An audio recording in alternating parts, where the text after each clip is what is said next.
Hey, everyone. Welcome back to the Unconnoisseurs of Jazz. Thanks for joining us tonight and our discussion. Let me just read the first couple of sentences on playingchangesbook.com website about tonight's artist. It's impossible to classify the Claudia Quintet post-modern ethnic ambient chamber jazz, anyone, but surprisingly easy to understand its language.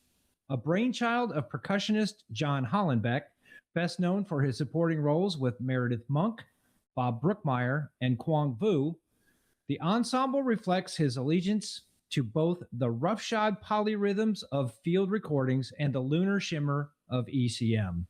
So tonight we are talking about none other than John Hollenbeck, the Claudia Quintet.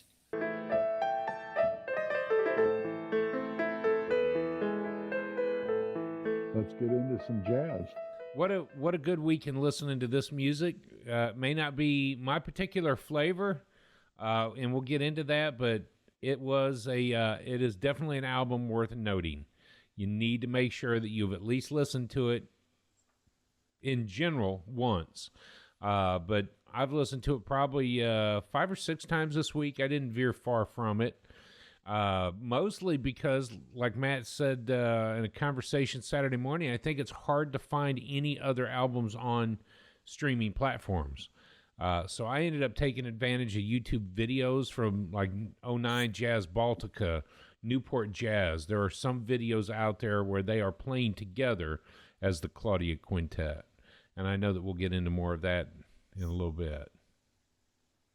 Yeah, I was actually kind of frustrated because you're going to bring this up in a minute. I was kind of looking forward to experiencing some of the other of the quintet's stuff to see how this week's album compares to the rest of the Claudia Quintet, but it wasn't available to me. Dad, what about you? Did you partake in anything else? I looked for some stuff. It was not successful. So no, my focus was on this album entirely. Yeah. And that's not to say that they don't have other albums. There are at least another half a dozen, 10 albums out there by the Claudia Quintet, one of which was named September, and I happened to find a few tracks that were off of that album from their live recordings. But yeah, it was tough. And then I didn't venture off, Matt, into John Hollenbeck in general. Usually I would have played in that sandbox. Of course, we recognize another name on it from the Winds player, Chris Speed, who was on Last No Access back in 2000 when we covered. So I'd already listened to some other Chris Speed, but I apologize up front to everybody out there. I didn't even get into John Hollenbeck this week. Mm-hmm. But it's been a busy weekend, so we'll talk about that coming up. But let's kick it off with some clips. That way we can get this ball rolling and people can better understand and grasp what we were in for. I say Dad. Okay. I chose the track, I think it's number 6. Bert and Ken begin at 5 minutes. And if memory serves me, this track is like 6 minutes and 15 seconds long. So we'll just play 5 minutes on. Yeah. Sound good? Got it.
What's surprising, in a sense, is how Hollenbeck, as a composer, can bring these various instruments together and play this harmonious kind of music. I mean, give me a break. How often do you hear an accordion on a jazz album, right? Maria Schneider.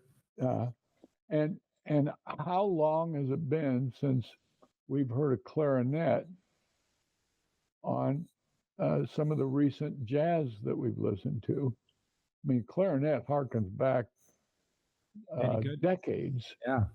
And now here's this track that brings out those various instruments, and then Hollenbeck's drumming is so, I almost said spectacular, but it borders on that, and it blends so well with the double bass and the other instruments. So that's part of the reason, the big reason that I chose this track. It speaks volumes to this album.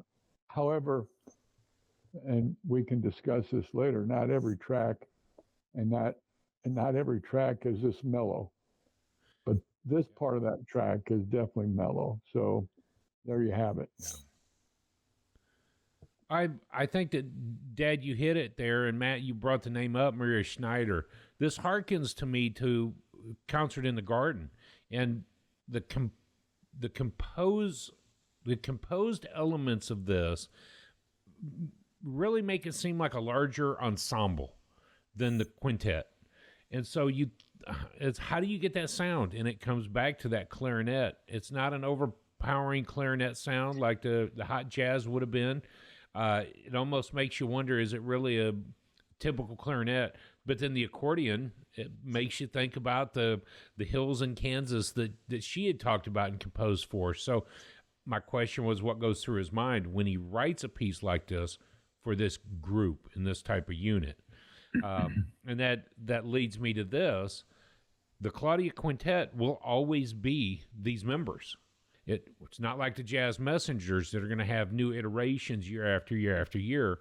It's always going to be John Hollenbeck, Drew Gress, Ted Reichman, Matt Moran, and Chris Speed, period. That is the Claudia Quintet. And Matt will tell us a little bit more about the name coming up, but that's what I thought about that clip. Did you notice that we got Matt and Drew on this album? Yeah, I did. I thought, now that is really pretty doggone cool. That's interesting. Yeah. Well, if you don't mind, Drew, let's play my clip next because it kind of fits in exactly with what Dad was talking about as far as voicings go. My track is song number 5, and it's called Thursday, 11:14, Gray. Start me right at 2 minutes and 25 seconds. Play me just about a minute. And we'll talk about why I chose it. You ready?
Do tell. Okay, well, I just like Dad said, the voicings on this album are so obscure, they're so weird that that clip for me, first of all, it sounds like something out of a Scooby-Doo cartoon. They're sneaking through a spooky castle, and I don't know, the vibes and the accordion together. Who would have thunk to put vibes and accordion, and that's it? You hear the double bass come in, but not much from the drums and percussion. And then the clarinet, or the tenor comes in as well. But it's just this unnatural voicings that he uses that creates the tension in the music that you want a release from so bad, but he just never lets up. He just never ever lets up those with the strange voicings. Mm-hmm. It is Crystal Cove from Scooby-Doo. That's what I was thinking about. It is, they're creeping into some kind of haunted hotel in that. Yeah. But there's also, I've read this a few times, there's a lot of trust in the musicians to say, hey, we're going to do something like this. We're going to do what? Yeah, we're going to put a clarinet and we're going to put an accordion together, but we're not doing hot jazz stuff. We're not doing gypsy jazz stuff. We're doing this sound. We're going to do what? And you want to play like a synthesizer, like Scooby-Doo sound on the album? Okay, let's see where we go with it. So there is a lot of trust and respect between the artists to pull this off. It takes me back to Loose Tubes. It takes me back to City of Glass. It takes me back to Joe Harriott and the Indo Jazz. These sounds that should not work together somehow end up working together. Yep. I don't know. What I can say is those other ones that I just listed have a special place in my heart, and I'll never forget them. This one I'm not so sure about. Mm-hmm. Yeah, and this is, like I said earlier, this is not necessarily typical of this whole album. No. But because you get these little mellow pieces of these little soft voices speaking into your head, which really gives a relief from some of the harder stuff, the more dynamic sounds that come into this album. Matt, we haven't talked about this, and Dad, we haven't talked about this in a while, but as a cohesive album, was that the intention? Some really heavy songs, really pushing the avant-garde or free into something more relaxing and mellow. Something that a song would break tension and release, but maybe as an album, he's building this tension only to get to a release in other songs, building the tension. So instead of a short wave to get your tension and release, he's using multiple songs throughout the entire album. Which is part of the problem I had, is that I didn't want to stop listening once I started at the first song. I wanted to hear the whole thing.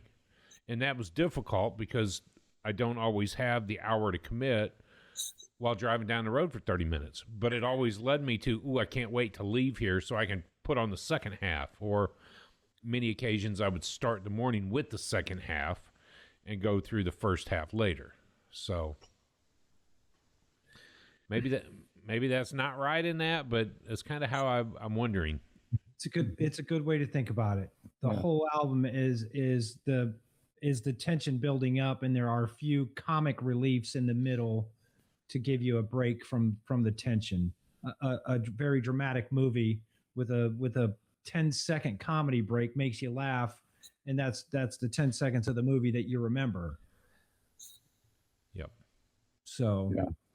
All right, I'm going to play my clip. Please do. We're technically living in Monday, but I want to play Thursday at 3:44 p.m. And it's listed as Playground. 3:44 p.m. Playground. I'm going to start at 1 minute and let it play through 2 minutes. We can hear a little bit different sound of what's going on with this group.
it is like a couple of kids playing on the playground.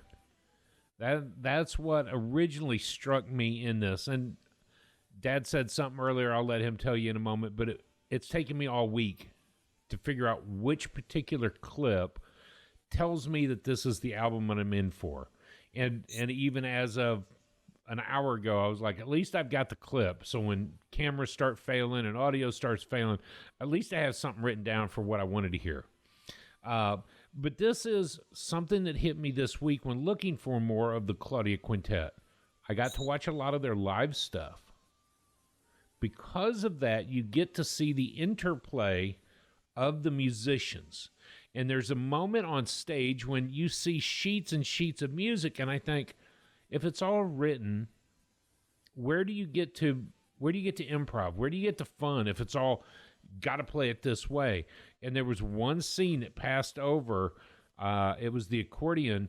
I'm sorry, it was the vibes, and you could see that it was just a chord chart. And I was thinking, how do you play a 10-minute suite like this with a chord chart and play in time, note for note, with your bandmates? And so I realized that there's a lot of, I said the word trust, but there's a lot of, we've rehearsed it, we've played it, we've practiced it, we know where we're going, we know what we're going to do, and now it's just fun. The playground. Well, I think, in my opinion, this is music for the musicians more than it is music for the listeners. This would be very, very challenging to take outside of the Claudia Quintet, take that chart, give it to 5 different musicians and say, here, play this. It would not come out the same way. So I didn't watch any of the live stuff, but you described the charts being laid out in long 20-page charts, which probably is. But yeah, you couldn't hand those charts to five other musicians and say, here, lay it down and read the charts. That it would take them too long. So this is music for the musicians. They've got enough trust in each other and they've rehearsed enough. And I'm sure that that they've gone over and over and over again. You can't take any combo or big band and just hand them a chart and expect it to come out Maria Schneider, boom, recording level, first try out. I just believe this is music for the musicians. It's so far above maybe the average listener's head to what they're doing that it may seem uninteresting to an average listener. That harkens back to the beginning of bebop. Those musicians pushing the boundaries every single day, faster, stronger. Can we do harmony, melody? Can we do rhythm? Can we? And we started to see that some of that music was for the musicians. You had to be a musician to understand all that was being thrown down on that. So now here we are in 2001, dialoguing about some of the same stuff. Yeah. Mm-hmm. Except with John Hollenbeck. Yeah. And that is something that I had noted here. 15 years since 1997, this group had played together with the same members over and over and over. They have released 9 CDs that are actually critically acclaimed worldwide. And it is, I heard this statement this week and I thought, that's weird. This is beyond music. It's beyond jazz. You know, we've been wrestling, I have, with what is jazz really. And I think this is pushing to what so many musicians of the past had said. Count Basie was one of them. This is beyond a term. This isn't jazz. This is beyond music. This is what we're trying to find is our freedom and our voicing. And so they're pushing to find that, but it finds an audience in the traditional jazz listener. And that's why it gets classified as this. I struggle with what is really jazz. It's still black classical music. It's America's classical music. And I will love that term from Roland Kirk for as long as I live. Black classical music. Can't be jazz. It's so much more. It's so much broader than a term called jazz. Mm-hmm. Sun Ra's not from this planet either. Nope. He didn't play jazz. The orchestra was messenger. It was a messenger bringing of hope, and I forget what else he said in that. I almost watched that documentary. Again? Oh, jeez. I do want to say this before we get into Matt's slides and information. I've been tossing this around because I watched Nate Chinnon do the interview with the members of Roy Hargrove's band last week, and I've really enjoyed getting to see and hear more of his interviews. You know, we've read the book. We get a look at his thoughts and his mindset about this list.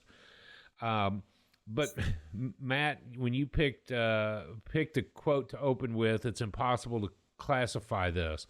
It's funny because I had printed the same page for this week just to get better information.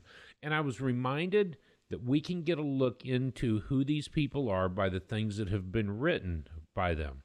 And it starts that on the page, the Claudia Quintet under Playing Changes. At the end of Playing Changes is a list of 129 essential albums of the 21st century, in brackets, so far. I organize these by years and then alphabetically by artist name, and I'll be running them down in that order. No one appears more than once as a leader, though there are ample overlapping in personnel. And I think that the restriction with the 129 albums, it says because I knew I could only include one album credited to Hollenbeck, and there are several others that could easily have made the cut. I'm still not sure, even writing this now, that the Claudia Quintet was the right choice. That's him wrestling with which John Hollenbeck would have been the best to put in the book. And so we've talked about it. How do you really determine which the best albums are? What were the top 10? What are the best 100 albums? What are the 100 albums that shook the world? So there are going to be people who love this. There are going to be people who hate it. There are going to be everybody in between that says, might have been good, might not have been good. So it was a good look into Nate reading that, just to be reminded. It'd be tough to put this list together. It would be very tough because everyone's got an opinion, and it may not be along the lines of your opinion. And so, doing it, I like doing it the way that we're doing it, staying in order, not jumping ahead, not jumping around, just staying in order the way he wrote out the list. I think that's a beautiful way to do it. The same we did on the top 100 albums that shook the world from Jazzwise. We are no way affiliated with Jazzwise or with Nate Chinnon. But his list is an amazing list to use. Yeah. So far we've covered out albums that I would have been mad if I had not heard. Mm-hmm. The Brian Blade Fellowship, I would have been mad if I'd have missed Brian Blade Fellowship. I really would have. David Sanchez. Yes, by all means. So I'm just thank you, Nate, for the work that you've done. Yeah. So just like I've said for more than 100 weeks now, actually for 117 weeks, whatever you do it to jazz. You're going to hear in our Week in Music coming up in just a little bit. That's pretty much what we do. We try and get as much jazz in our ear all week long as we can. We are using the list, again, just like Drew said, from the book Playing Changes by Nate Chinnon. So far in 2001, we've covered the Chicago Underground Quartet with its self-titled album. And then this week's John Hollenbeck, the Claudia Quintet. The book is available at your local bookstores and on Amazon.com, or you can just go to playingchangesbook.com/essential albums to check out the list that we are using. Just a brief bio about Hollenbeck and the Claudia Quintet. It's interesting, when we did the top 100, there was pages and pages and so much reading you could do about those older, more well-established artists. Moving into this list, there's not as much written. There's not as much information on Wiki, but these points, they really grabbed me this week when I was reading the Wiki page.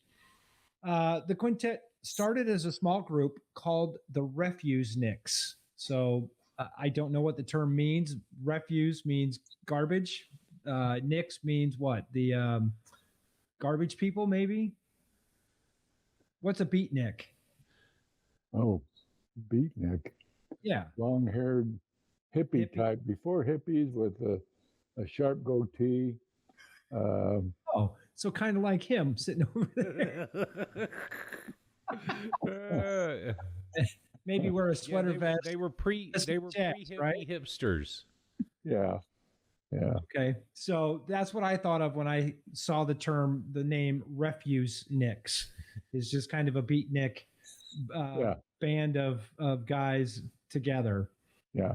They're playing on stage one night. Almost like refugees. Beatniks. Beatniks. Yeah, refugee beatniks. That's what I thought of when I saw that term. And I thought about it most of the week. But they're playing on stage one night, and a lady walks up, introduces herself to the band. Her name happens to be Claudia. And she promises to tell all her friends and promote the music. And the guys turn to each other and say, she's never coming back. We're never going to see her again. Sure enough, never came back. Never came back. Never saw them again. Who knows? Maybe she had one too many old fashions at the bar, listening to their music or something, and never just came back to see him. But the album is 10 songs long. It's an hour and 7 minutes. And it, as I alluded to at the beginning of the episode, it is postmodern ethnic chamber jazz. If you can wrap all those terms to describe the album, that's pretty much what it would be. Ethnic chamber jazz. How else do you describe it? Drew and I, we used to talk a couple of times a week, and we haven't gotten much conversation in this week about the album, but I have a hard time even putting it in that. I mean, I could see the chamber part of it, because the chamber music is a small group of eclectic artists playing instruments playing together in the first place. So I definitely get the chamber jazz. Yeah. So I did put a quote here. This is a great quote by John, and it goes to a couple of the things that we alluded to earlier. A lot of people would say you can't do anything new. Everything's been done. But it's really important for me that each piece kind of be its own little universe. I like the quote, because even though the album is cohesive and it sounds similar, and that's another reason why I was a little upset that I didn't get to check out other albums by the Claudia Quintet, because I would want to hear what he thought should sound like for the next album and for the album before. But yeah, I don't know. Has everything been done? Has all the words been said? Has all the artwork been painted that's ever going to be painted? And has all the music been done that's ever going to be done that's good? Nope. Not at all. I don't think so either. Not at all. And that's what John Hollenbeck is worried about. Yeah. A lot of people saying. It's interesting, though, because this goes back to the conversation about the trees and the roots and what is jazz? Where did it all come from? Where's it going? What did it establish itself as? Can you and will you ever be another Monet? Will you ever be another Miles Davis? Miles Davis. And no, that's been done. But it's a different time. It's a different culture. It's a different place. It's a different reason. Our freedom voices are different. Our struggles are different, yet the same. You can never step in the same river twice.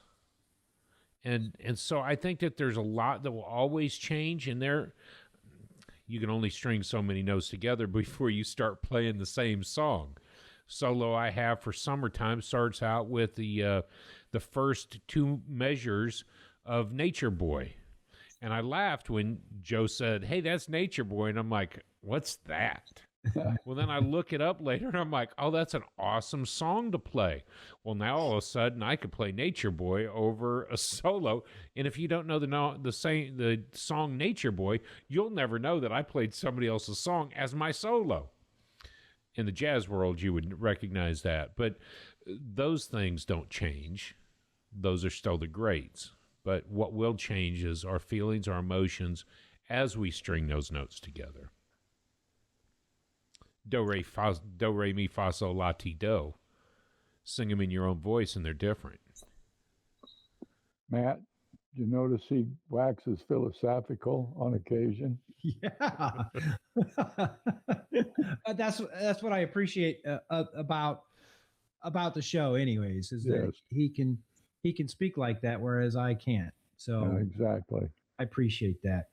I just want to say thank you. I know that 4 slides don't make up a whole big deal of a slideshow, but it's fun for me to put together and present on the episode. You can always check us out at theunconnoisseur.com. That's our website.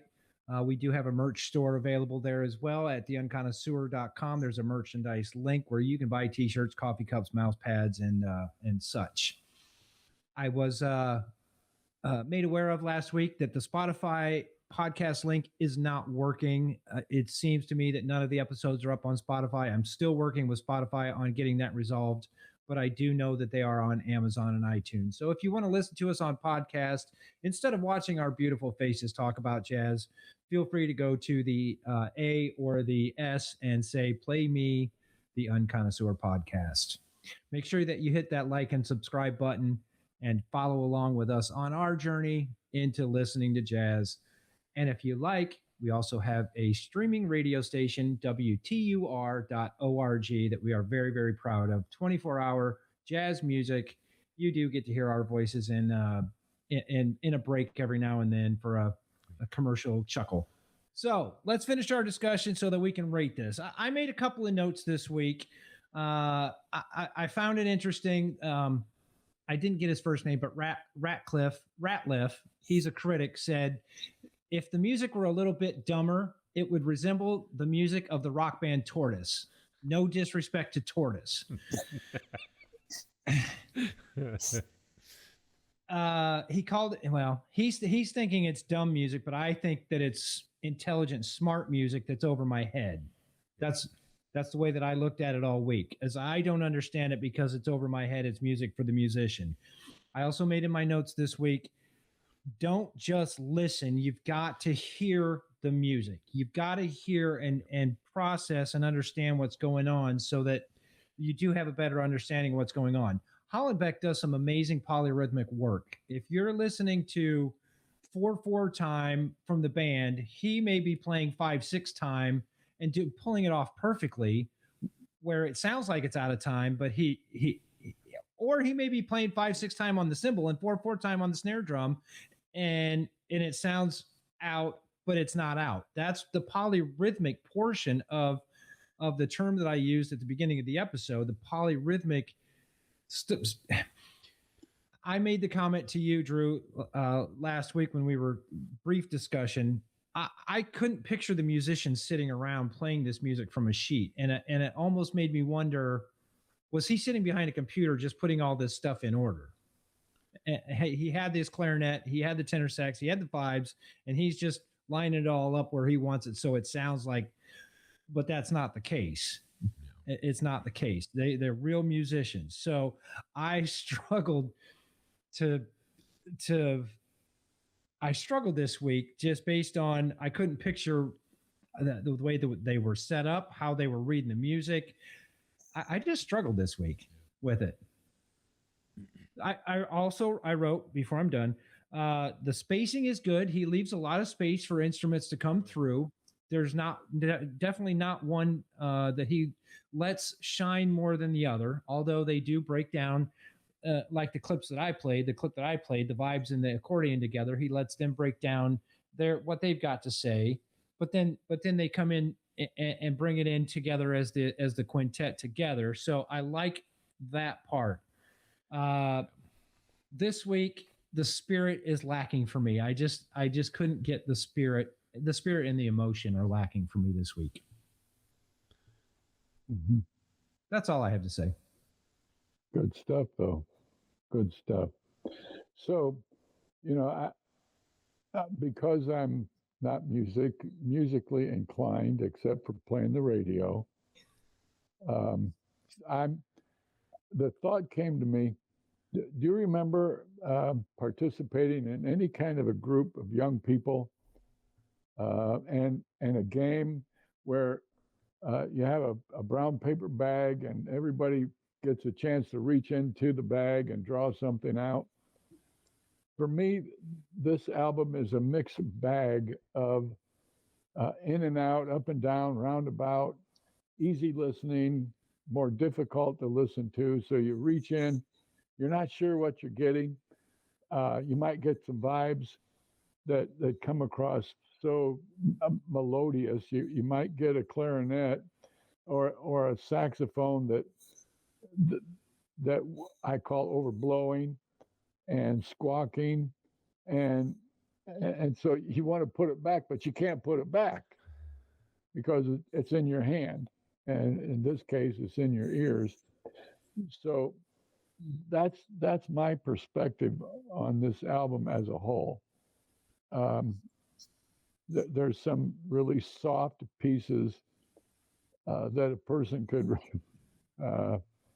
take a nap to until the track changes to one or two of the last tracks on this album, and then you're going to be supercharged and wake up. You won't be able to go back to sleep. So that's where I'm coming from with this album overall. And I like you, Matt, I had difficulty with the spirit and the emotion of it. But some of the other criteria, how could you not say this is good stuff? Yeah. Makes sense? Yeah. Somewhat. Yeah, I was always the kid that reached into that bag and got the Zagnut bar. Nobody likes Zagnut. Give me the Snickers, give me the Kit Kat, but I was always the one that got the Zagnut. I'll take that from you. Yeah. What about you, Drew? Where are you at? Where are you at with this? It's interesting because, Matt, you put together the idea about it being for the musicians, and you have to be a craftsman to play like this. Now we're in 2026, so they've been doing this now 30 years together. 87, 07, 17, 30 years. So I kind of wonder what the newer stuff might sound like, or what the most recent stuff would have been. But it is truly musicianship, and so I want to give that statement. You play together that long as a small group. Now, each and every one of them, we know from Alas No Access that they're all part of something else. But they get together and have a jam session that just happens to get recorded on, this one's Thrill Jockey, isn't it? Mm-hmm. And so you all of a sudden have these great albums. Well, then these piecing together of Hollenbeck's music, it almost feels like we're the ones he's experimenting on. I've got this great thing ready for the Claudia Quintet. Let's get together. Let's play it. Well, there are so many other worlds that for them to get together, it's just fun. Here's where then I take it to Dad's statement about games. When you said reaching in the bag, I was thinking of the old game that you guys would do during Bible studies with the 9 magazines. I don't know if Matt remembers this, but you would place 9 magazines out. And you and only one other person would know which magazine and how to identify it. So, Matt, the old Bible study game was if somebody pointed, if Dad pointed to this, he said, "Is this the magazine?" He gave me the idea with the very first touch, which magazine. I guess this on the screen would be like upper left, upper right. Well, then you start pointing around to, no, it's not that. No, it's not that. No, it's not that. Well, you've already told me what the answer is. So I find that game, musicianship. Only one person is in on the gag. Yeah. And those are the musicians. The rest of us are being experimented on. Basically, can you follow this? However, watching this unfold live, when I got to watch these YouTube videos of them playing live, I would have to say I want to be one of them because they just look so relaxed, like they're having so much fun playing the music that I want to be one. I want to be there. Phil reminded us about the Art Ensemble of Chicago. There are bands you probably have to see live. And I wonder, what would it be like to see the Claudia Quintet live, watching their moments, watching the episodes unfold. One of the songs, there are actually two people standing at the vibes playing. And I think about that. The accordion player drops his accordion, goes over and plays together with. One's got 4 mallets, like next week's artist, and one's got 2. And all of a sudden, you've got these 2 guys just playing together. Well, they know what they're doing so well and it's so precise that it's just fun. So I kind of wondered about that. That's my take. And I got to be honest with you, I still don't have a number that I can say that I would give it. I've been trying to wrestle with it. I'm taking my notes as you guys talk because this is like Tuesday morning. Maybe I'll be persuaded one way or the other. I'm going to tell you now. I'll start the rating. Okay. Good. I was moved emotionally by it. I loved listening to the album. I didn't stray far from the album with one exception, and I want to tell you all about that next. However, I just love listening to it. Yes, I struggled because there wasn't anything else. So the live albums or the live recordings on YouTube were my others. I ended this album with an 8.5 on my rating because of the craftsmanship, because the awareness that has to take place on stage. Was it an emotionally exciting album? I wasn't jazzed by it, but I felt something. I felt something that harkened back to the Maria Schneider week. How much I loved the idea of third stream. That concept of bringing an orchestra and big band sound in with the horns, with the clarinets, with the accordion, all of these multiple instruments being gathered for one album. That's what I loved most about it. That's a good score. Yeah. What about you guys? I gave it an 8. Yeah. Surprising. Okay, wait a minute. I feel like chump change right here. I'm chump change now. I gave it an 8. Okay. Because the creativity and the composition, I felt like that scores big time in my mind, in my opinion. The blending of the composition with the vibes, the accordion, with the other musicians, that's big time. That's big time. The craftsmanship, every one of these guys are excellent performers and musicians. Now with the spirit and the emotion, I didn't score that high at all. So my score, Matt, was an 8. Okay, it's time to hear. Okay, well, you know what? Just like everything that we've talked about, though, everybody does have an opinion. And yes. I think that whatever we land on is our opinion, and we honor that. I'm not mad at the scores. I'm really not. I just have a different opinion. Yes, the craftsmanship was there. The awareness between the musicians is definitely there. I mean, that's got to rank pretty dang high. The creativity is definitely there. The one that I miss is the spirit and the emotion. And when it's not emotional for me, when I could say, okay, I've listened to it, I never need to listen to it again. That's where it frustrates me, because I want to be able to say, I want to go back and listen to the Claudia Quintet. It frustrated me because I couldn't find any of the other music on iTunes, which isn't their fault, but it's how I felt all week long. Well, this is all I get, so this is all I get. So I'm going to be mad about that. Matt Moran kicked the score up for me, because anytime I can hear vibes on a jazz album, I'm in a great mood. Ted Reichman on the accordion. You mix the accordion and the vibes together. I mean, yeah, I can kind of get the Maria Schneider vibes going. When we finished the episode last week, you previewed some of this album for us, and right away I said, wow, yeah, the accordion and the vibes sounds like something Maria Schneider would do. So for me this week, all I could do was a 7. It's a 7 for me. Word. It's not terrible. It's not terrible music. No. I kept picturing or asking myself, when would I put this on? When would I choose to listen to this? mowing the grass, taking a bike ride, cooking breakfast on Sunday morning, driving for a 16-hour drive to Orlando. I don't know when I would put it on again. That's the thing that kept me from scoring higher.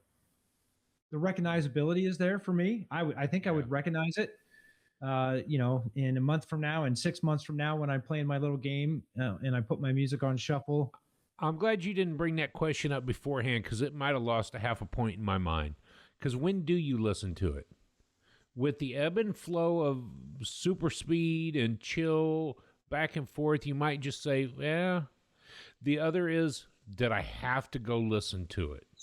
I can't take my ears off of it. I've got to go hear it. That emotional draw would be, I don't know when I would listen to it. So I'm sticking with my score. Yeah, good. But, Yeah. So I can understand a 7. I really can. Yeah. And that's respectable. Yeah, it's not a terrible score. I didn't hate the music. I was just I just wasn't drawn into it this week like I think I should have been. Yeah. Well, I felt that way the last several weeks, and Drew, you and I have talked about just how I'm not connecting with the newer genre of music, but then you throw Brian Blade Fellowship into it, and I'm all about that. I'm ready to go back. Alas, No Axis. I'm ready to go back. Yep. David Sanchez. Oh, sign me up, please. I'll go back to that any day of the week. So, what about Kurt Elling? It's okay. Yeah. But you know what? I listened to Kurt Elling, and now when he comes on an album, I know that that's Kurt Elling. So that makes me feel good that I know that it's Kurt Elling. Yeah. So if there's music playing in the background and someone walks up and says, "Oh, hey, who is this?" I'll say, maybe I don't know the group, but I know who's singing that right there. As Kurt Elling singing. So did you say you would or would not go to a concert, go to one of the Claudia Quintet's concerts? Oh, I think I would be there. I think like Drew said, I think maybe seeing them live would be a different story. Yeah. You get to feel that the closeness with them and how they interact with each other and the audience. And I think this would be a concert that I don't want to sit like ground level, so you're just looking at the artist. I want to be up, so you can see the mallets moving on the vibes, so that you can see the squeeze box. I want to be up so I can see at a downward angle all the action. Nels Petter Molvar was the same way. Just listening to his music, it's not that I wasn't interested, but when I watched the Jazz Baltica 2003 concert, I was more intrigued with the music, watching it being played, than I was just listening to it. And I think, thank you, Phil, for reminding us of that a long time ago on Art Ensemble in Chicago. So some of these need to be seen instead of just heard. So, absolutely. Yeah. Good. Well, I'm glad we got those ratings out, because we've got a lot more discussion coming up, and we're going to start with, old man, what's new? What's new? Is it time for that? Excellent. It is. Well, let me just tell you that the artist is Mary Halverson, and the album title is About Ghosts. This was her 14th album, so Mary's been around a while. And I read something earlier. She's been around the world playing her music, which is very impressive. I do have one question for those of you who are musicians. What is an arch top guitar? Arch top guitar. I looked it up, and so the body of it is arched up. I would assume so, yes. Most, like an acoustic guitar, most of them are flat so that they can play into the hole, or concave. But I think the arch top's probably convex, which probably a shallower sound. I don't know. Here's what I'm going to do. I'm going to interject this moment just to say I found a picture of it. Here's an arch top guitar. I said that I would interject, Dad, and I want to do that. An arch top acoustic guitar is a hollow-bodied instrument with a carved arch top. Kind of self-explanatory. and it also has a carved, an arched back. In the picture that I have up online right now, it actually is similar in look to a cello. It offers a punchy, mid-range focus tone, ideal for jazz, blues, and swing. And it actually is shaped with the F-shape holes like a violin or a cello would have versus that hollow center in it. So it is that mid-range focus tone. It probably also means that you did hear the guitar, but it was in the background as if it was maybe a cello. So I'm really now curious to go back and listen to your album, What's New. So I'll let you finish what we're doing about it and more information. And I just want to interject that. So there. Good. So Mary is a guitarist. She's 45 years old. This is avant-garde music, which, and we talked earlier, is somewhat similar to what we listened to with Hollenbeck. Jazz Times magazine said no one is making music like this, and I think they meant that in a very positive vein. No one's making music like this. Nate Chenning said he called it a front runner for one of my albums of the year. Ooh. So we're talking some big stuff here. Dude, I want to hang out with Nate. Yeah. Yeah. It was released June 13 of 25. And so, again, well, we're talking vibes. We don't have accordion in this album, but there's a good blending of musicians. And I think I would encourage our listeners to listen to the album and get a feel for what Mary produces as a composer and as a guitarist. My ears were not picking up much of the guitar. So it doesn't sound like she's favored as much as the other artists. Matt, you're shaking your head. I found that as well. She let others shine when they needed to. She interjected. It's not like listening to a Pat Metheny album where you get Pat Metheny and then everyone else. No, I'm not saying that's a bad thing, but Mary, she steps back and only interjects when she needs to and lets everyone kind of step out on their own and shine. And I found that as well too while I listened to the album. I kept thinking, this is weird for me because normally that guitar is forefront and she's going to be screaming and wailing. That's not the case. Yeah. Yeah.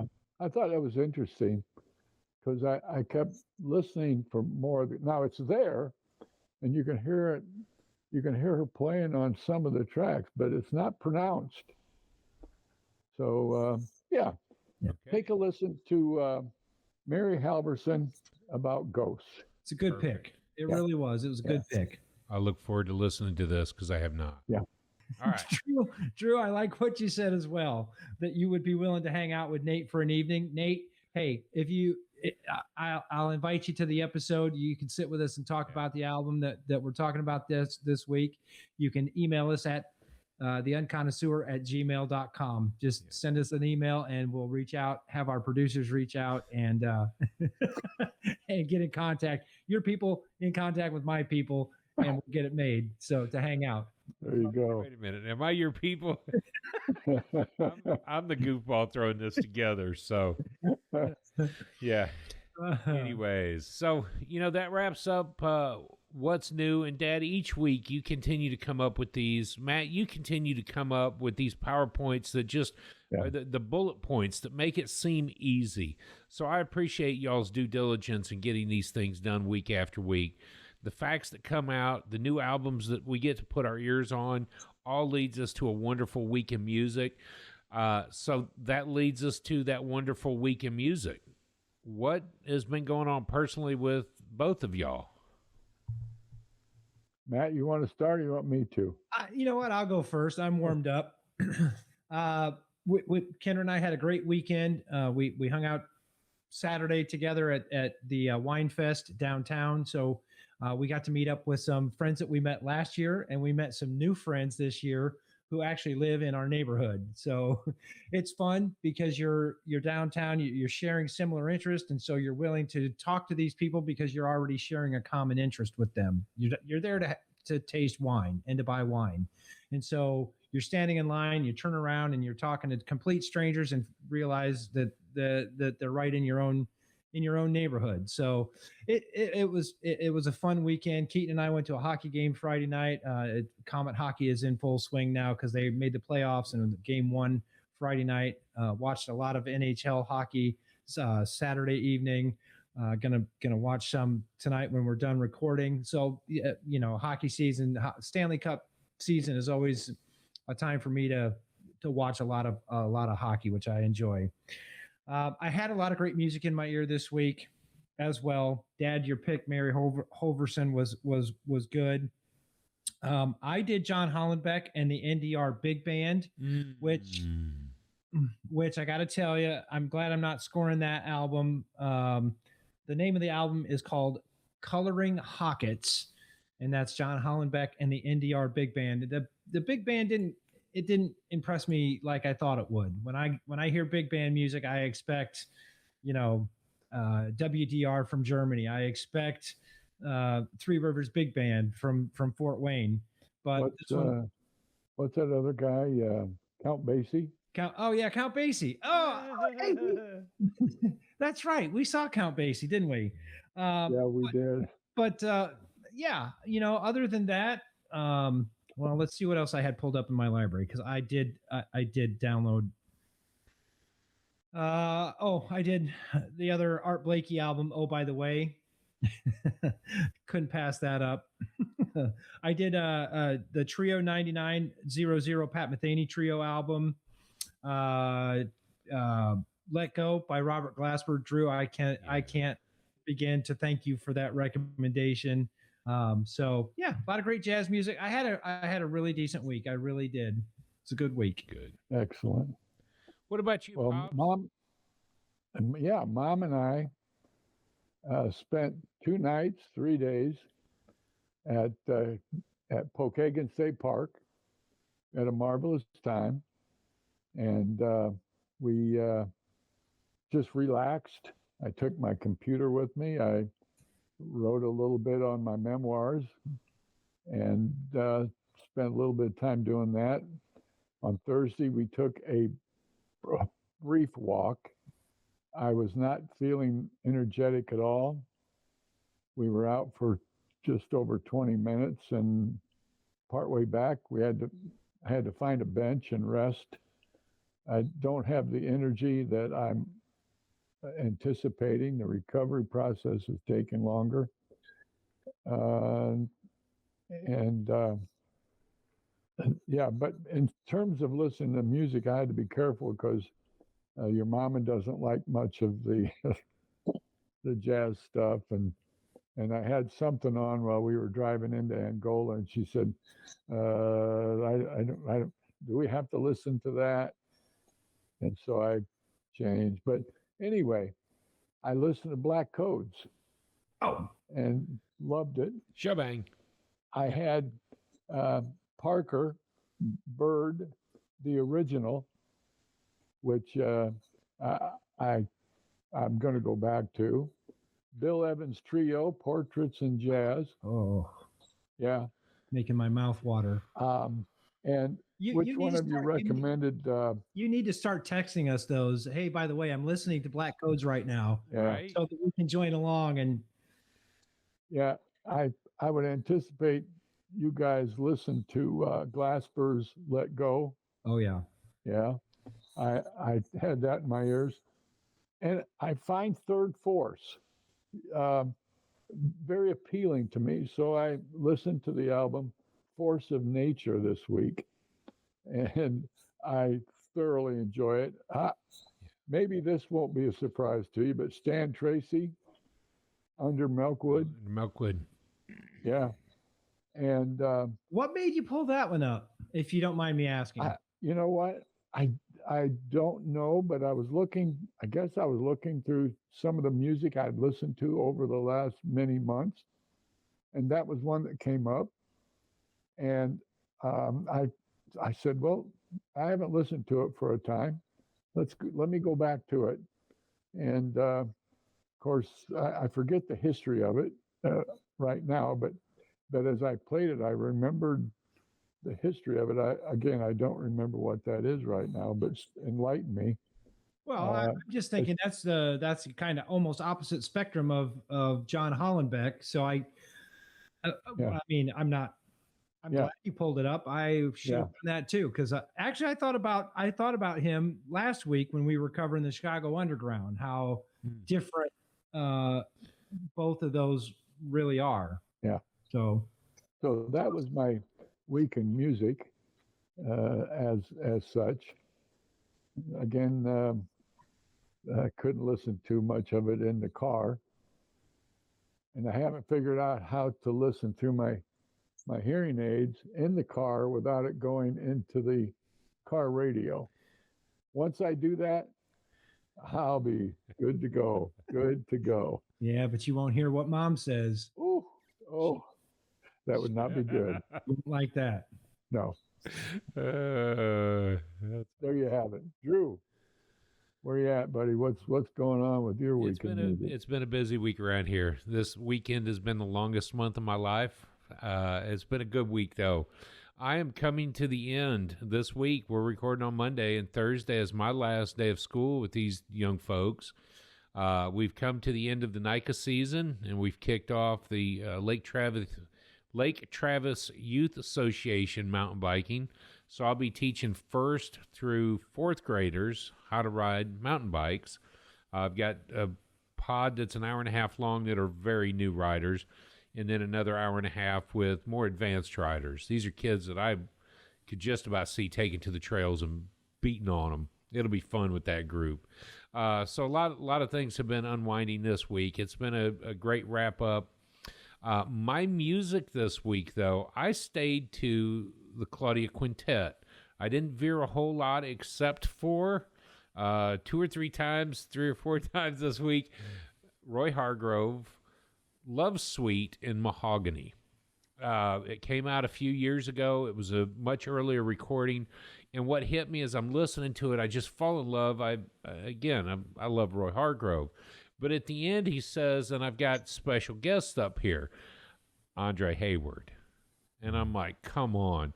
Well, then I start backtracking, and he talks about his time recording that music. It had not been released prior. So this is the release. So Roy Hargrove, I got to sit and listen to. I love his playing. If I were to ever have been asked, who would you want to study trumpet with? Pay any price, I would have studied with Roy Hargrove. I think he's got some soul that comes through the horn. But that's here nor there. But it's been a great week. I'm glad it's over. I'm looking forward to the next month. Got a bunch of projects in front of me, which is going to be good. So that's my stuff. Good deal. Well, hey, you're warmed up. Why don't you tell them? I just finished to say, Dad said he listened to Portraits in Jazz by Bill Evans, right? Uh-huh. So what's next week? We're going to get into a 2001 album as we go down the pecking list from Nate Chinnon's list. Next week is Marilyn Crispell. I don't know how to say the name of the album. Amaryllis? How would y'all pronounce that? Yes. Amaryllis. It has got Marilyn, Gary Peacock, and Paul Motion. Because I wanted to say it, Paul Motion, Dad, played on Bill Evans' Portraits in Jazz. Mm-hmm. So we have got, I don't know Marilyn, but Gary Peacock, he's played with anybody and everybody. Uh-huh. Paul Motion, anybody and everybody. You've got Paul Motion playing with Charlie Hayden, obviously Bill Young, but both Peacock and Motion played a lot with Keith Jarrett. So I kind of base the 2001 album on their style, their rhythm. This is 12 songs long. It's going to be 54 minutes, and it is on the ECM album. label. So I can just about imagine what kind of goodness we're in for. Again, I haven't listened to it. I'm kind of looking forward to the sounds. I'm ready to get to it. Well, then Now. hang up and listen to jazz.